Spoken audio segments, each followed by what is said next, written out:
For decades, we've lived under the spell of mandatory optimism. The message is relentless. Visualize success, banish doubt, live purely in the realm of good vibes only. It's a philosophy that has become a multi-billion-dollar industry, the promise that sheer mental willpower can dictate reality.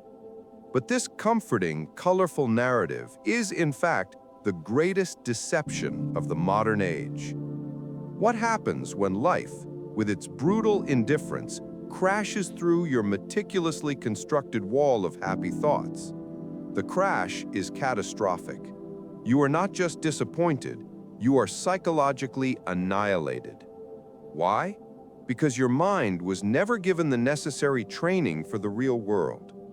Your pursuit of superficial positivity left you fundamentally fragile. Today, we are stripping away the myths of superficial happiness. We are exploring the most potent resilience tool offered by antiquity, Premeditatio Malorum, the Stoic practice of contemplating adversity.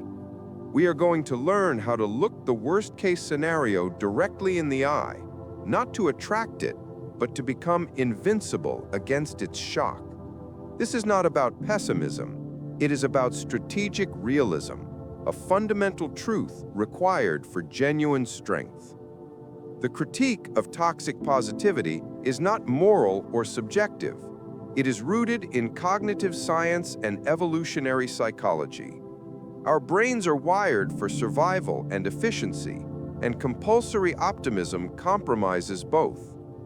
The motivation sabotage, the hedonic treadmill. When you spend 30 minutes visualizing your dream salary, your brain, through the reward system, issues a deceptive receipt. Studies show that merely fantasizing about achieving a goal releases dopamine. Your mind says, task accomplished, energy conserved. You have created a motivational deficit for the actual hard work required. The Stoic, however, operates differently. By identifying the obstacles, you activate the brain's problem-solving network, providing the precise roadmap and energy required to overcome them. The Stoics were action-oriented. They saw visualization not as a comfort, but as a tool for preparation. The emotional fragility trap.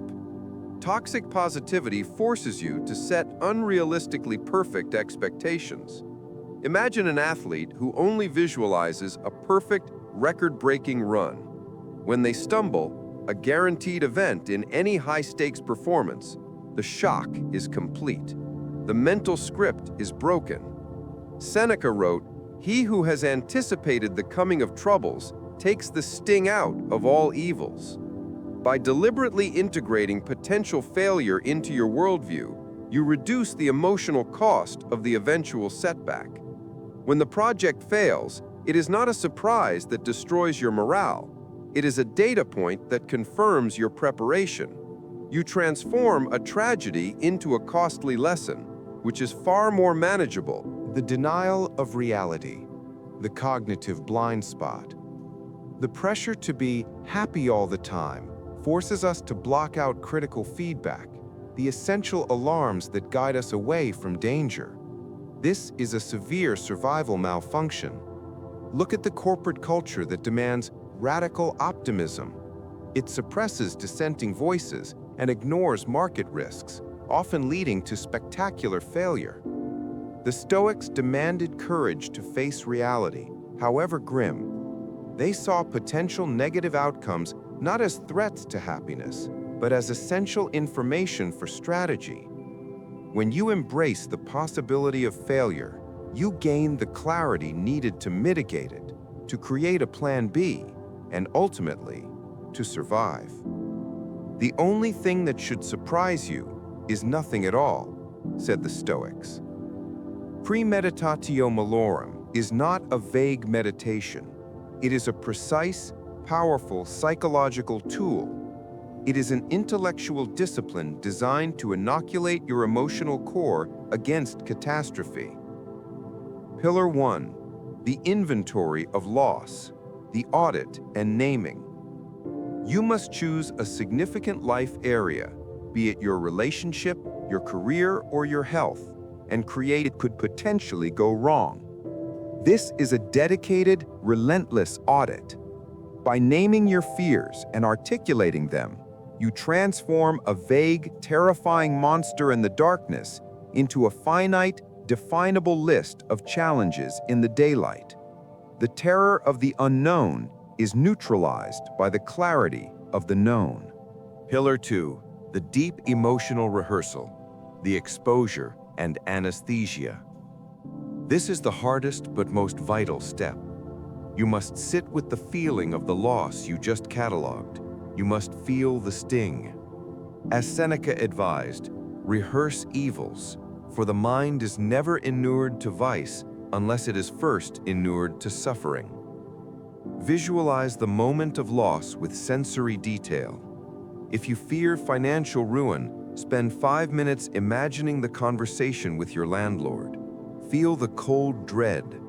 By exposing yourself to this controlled pain, you are performing psychological exposure therapy. When the actual event occurs, it won't be a fresh, paralyzing blow. You will have stolen the shock and replaced it with a dull ache, a manageable pain. This emotional anesthesia allows the rational mind to remain online.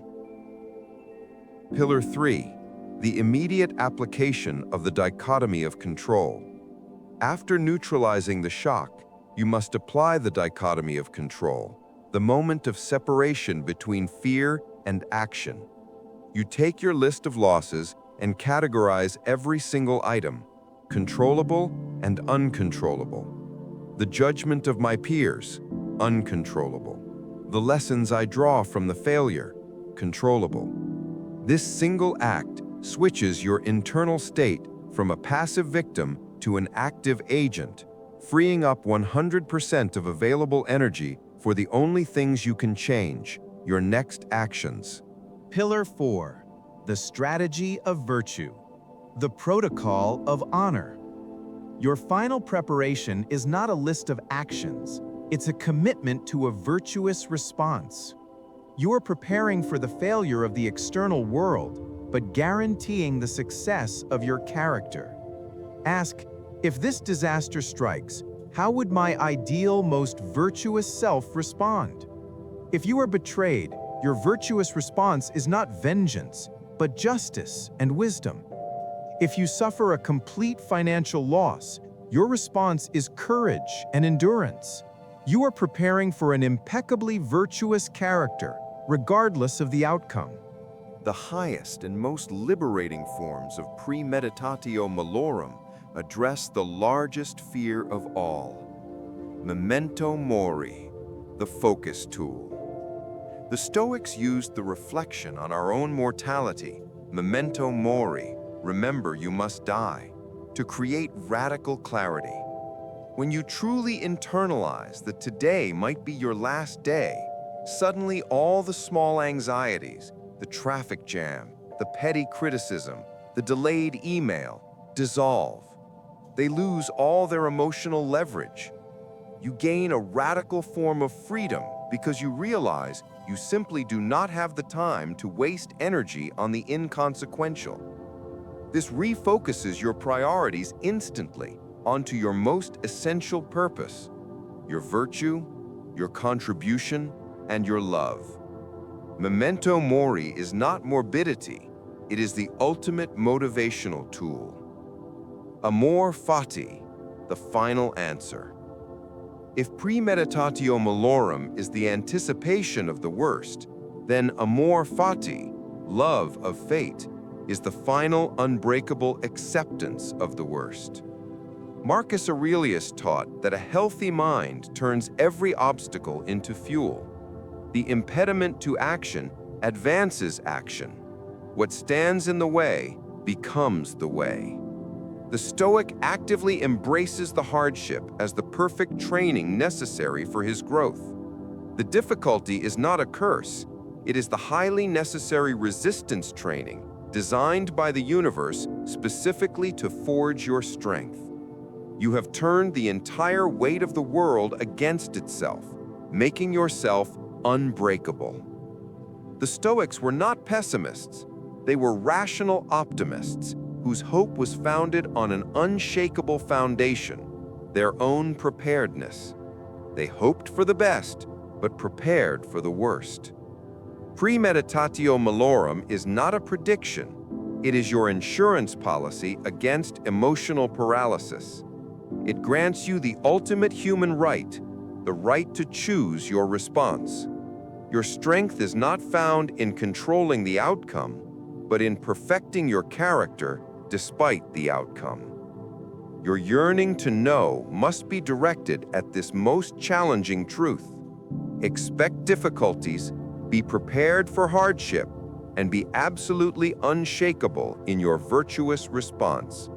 This is true wisdom. If this deep dive into Stoic resilience helped you find even one shred of inner strength, please take a moment to hit the like button, and it signals to the algorithm that this message needs to reach more people who are tired of superficial advice. And if you have a burning yearning to keep questioning, learning, and growing with us, make sure you subscribe to the channel and turn on notifications. Now, tell us in the comments, what is the single worst-case scenario you are willing to plan for today to take away its power? We'll see you in the next exploration.